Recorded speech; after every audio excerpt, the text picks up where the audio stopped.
Hi, good evening, families. I'm Amy Villanova, and welcome to the online version of our back to school night for the Envision Instrumental Music program. If you have watched the earlier video I sent home at the beginning of the year, this is some new information and some old information, but I did want to share some of the things that our students are working on now that we're a few weeks in.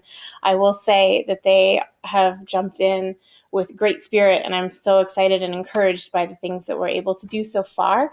And I can't wait to tell you all about it. So hang out with me for a little bit and we'll talk about what's going on in music online.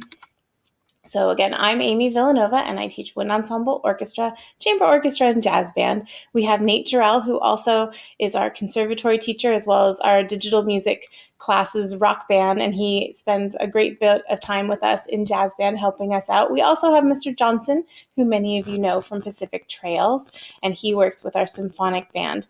Not listed on this presentation is Ann Wadoff, who is the head of Envision and our choral instructor. She deals with all of the vocal music, and I can't wait to put together some great collaborations with all of these folks. It's really a fantastic team, and we have a lot of fun together. Also on this slide is the link to the handbook contract. So when you get just the slide version of this, not the movie, you can maybe click on that. If you haven't seen it, I would be surprised if you haven't seen it because all of your students have turned it in, including the part that had the parent guardian agreements and stuff. So if you haven't seen this, if it doesn't sound familiar to you, you might want to ask your students about it. One of the best parts about this was the compliment section at the very end, and it was really fun to read all of the wonderful things that you had to say about your kiddos, because I concur they are a fantastic group of humans, and it was really fun to read the different things that you highlighted about how special they are. So thank you for that. That made my evening. What are we going to do in online music? We're going to do a lot of performances. The students are working on building their skills on their instruments individually, and we're going to put out as much art as we can. So students are going to be working primarily to begin on solos and things of that nature. They're going to be working on exercises, etudes, different ways to strengthen their musical skills, their musical muscles. We will be working in composition. And also, we have found some ways that it doesn't exactly mimic playing in an ensemble, but the way that we can best to have students making some really great musical decisions as they would in an ensemble setting, in a group setting, divided by the computer. So we do have some virtual ensembles that we're putting together that the students are going to actually learn how to engineer, as well as some more large-scale productions that we'll put together for them.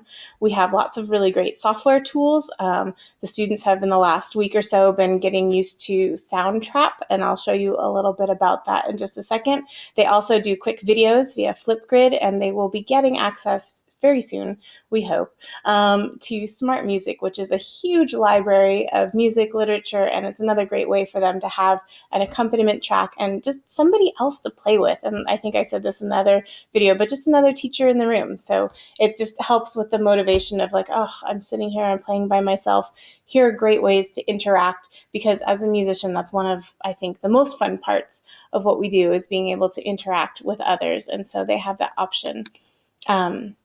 Our synchronous class time, that's our morning class time. That happens through Google Classroom. We deal with assignments, we do group projects, we collaborate, we'll have guest visitors. We actually will have a series of guest visitors from San Diego State coming in to be part of our classrooms this fall term. These are all students who are pre-service teachers, which is exciting. So they're learning how to become teachers in this very strange age. So they'll be sitting and mostly observing, but there'll be times for our students to interact with them as well as our guest artists. We'll have different guests coming in throughout the term to work with our students. Our regular guest artists like Paul in orchestra and Mike in jazz band and in first period in wind ensemble. So we'll have our regular folks back with us, which is really fantastic. And because we're online, we have the ability to bring in folks from all over, because now distance is not so much of an issue. So there will be many, many folks coming into our classrooms to make it a little bit spicier of an experience. So we're excited about that. The asynchronous time that's the practice time. That's when assignments can get completed. If you need to get in touch with me, Mondays and Fridays during that asynchronous block or any morning, those are the best times because I do help out with conservatory. So sometimes in that afternoon block, Tuesday, Wednesday, Thursday, I might be in class and some of your kiddos are in class. So the best time to get a hold of me is in the morning or on Mondays or Fridays. One more piece of, and we'll talk about it in a little bit, but in that synchronous time, we expect that the students are able to play. And I know sometimes that's not possible because siblings are in other classes or you're on a business call or things like that. But for as much as possible, we'd really like our students to be able to play during that time so that we are able to do a little bit of music making together. There will always be a workaround if it's not a good time. But if we can just try to make that an agreement, find a space where they can participate fully in our class, they'll get the best experience that way. We're always going to make it work, but the difference between making it work and making it great are things like that. So if there's accommodations that you can help us with to make that a possibility, we'd really love for our students to be able to play full out with great volume. It won't be a lot of the class period, but there will be opportunities each class period where they probably will be asked to play if possible.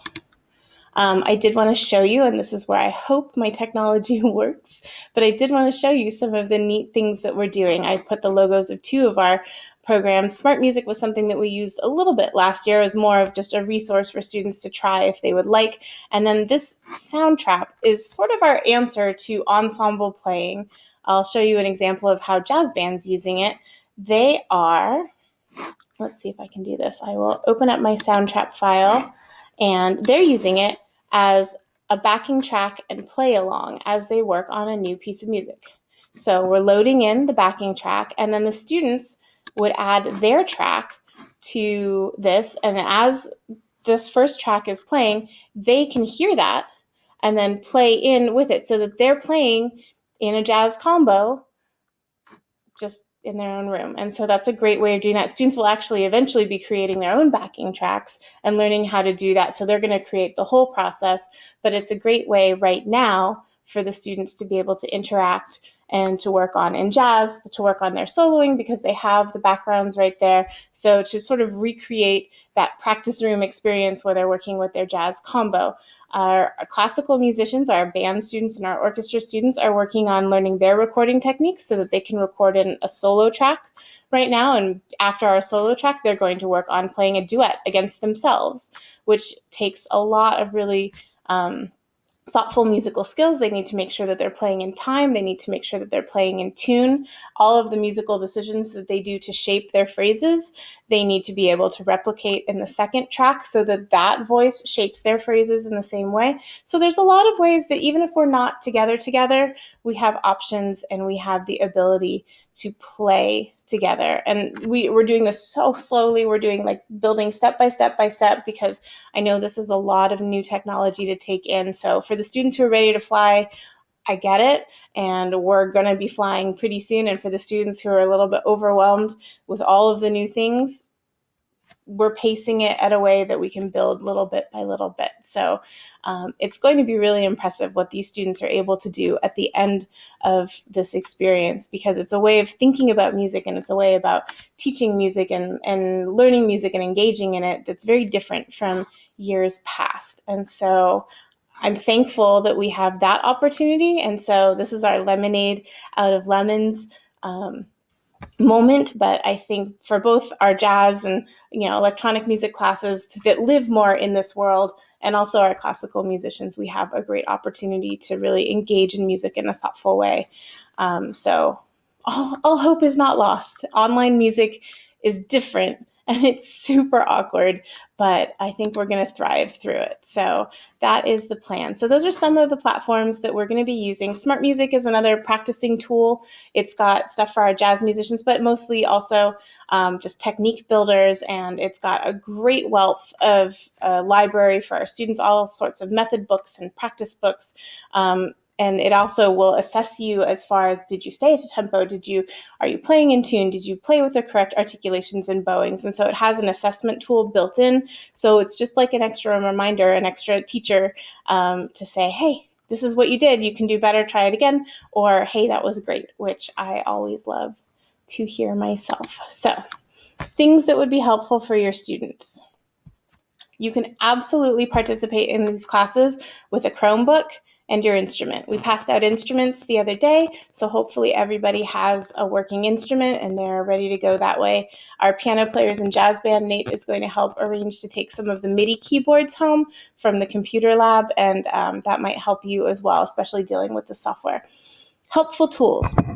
Having, I don't know if you can see this, a little external microphone is helpful, although not necessary, but better quality tools will lead to better quality sound. So like we said, we can get by with everything we need to do with a Chromebook. And in fact, that software will help make some enrichments so that sound better than recording off of your phone or recording off of your computer. So if it's possible to have an external microphone, that would be a help.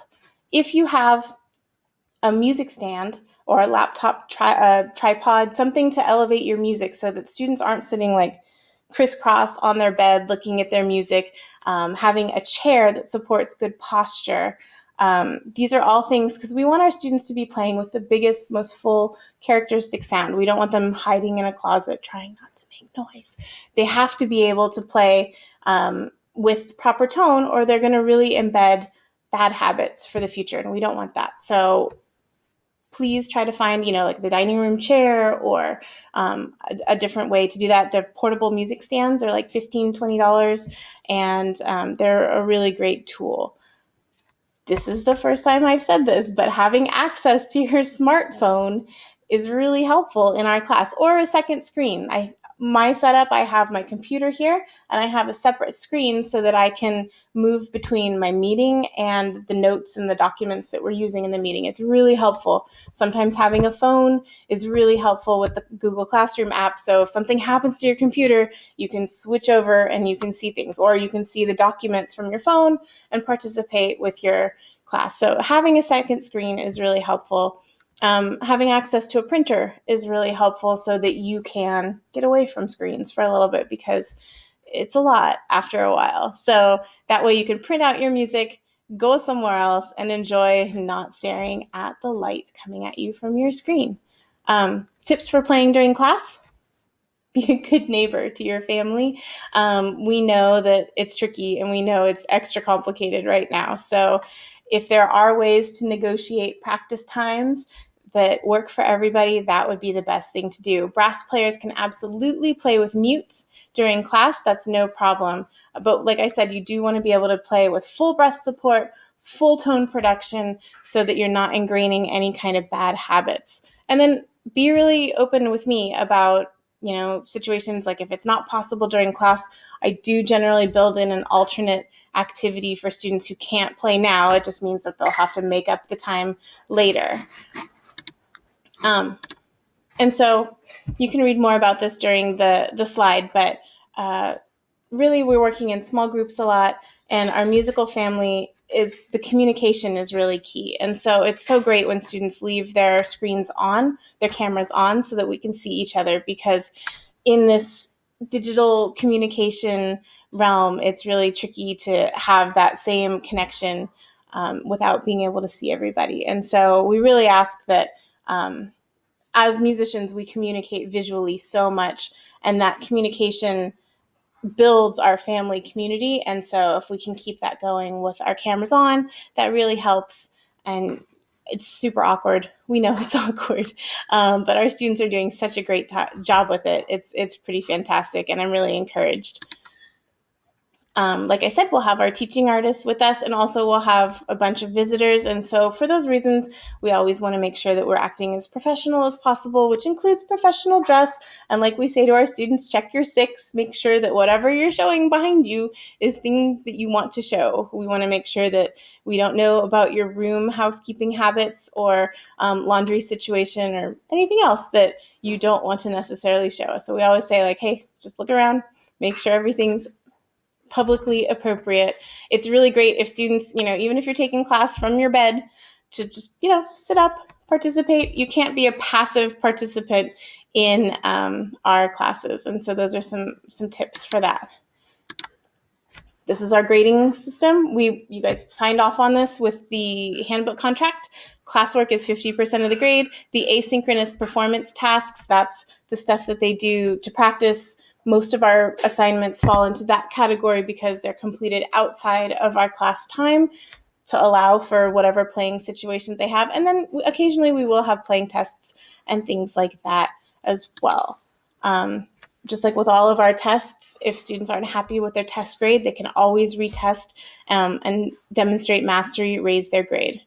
Performances, we'll be putting them out via Envision Radio Hour. We're starting to get things together, and our first performances are still a little ways down the road, but we'll be sharing them out, and we want to make sure that they have the prominence of a concert or an event. So there'll be some live events, and there'll be some different things that are happening, and we're going to call that our Envision Radio Hour. So embracing the old technology with our new technology.